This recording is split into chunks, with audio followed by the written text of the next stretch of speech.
L'exposition Les Nuits électriques regroupe plusieurs séries de photos prises à Naples, Kiev et Chisinau en Moldavie par l'allemand Tobias Zielony. Ces visiteurs, allemands aussi d'origine, sont particulièrement touchés et séduits.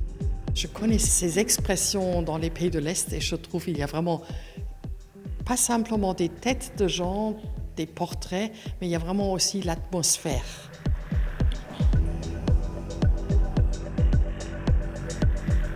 Il arrive bien à capter des ambiances nocturnes de fête, mais aussi un peu de mélancolie, de perdition. Tobias Zielony est un oiseau de nuit. Depuis le début de sa carrière, la nuit l'attire et l'inspire. Ce que j'aime surtout avec l'obscurité, c'est que la ville devient comme une scène, comme un théâtre. L'obscurité cache l'arrière-fond. On ne sait plus où on est.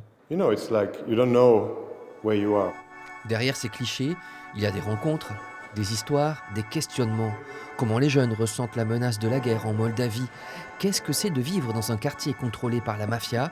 À Naples, le photographe a dû patienter et négocier durant 1 an avant de pouvoir sortir son appareil dans ce quartier aux allures futuristes. Il y avait des gens de la Camorra qui surveillaient.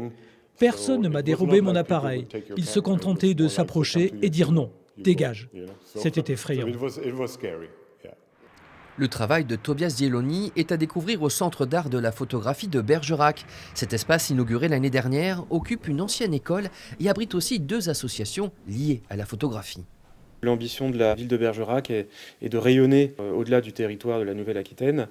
Et ce centre d'art a aussi une envie de s'insérer dans les réseaux nationaux, voire internationaux.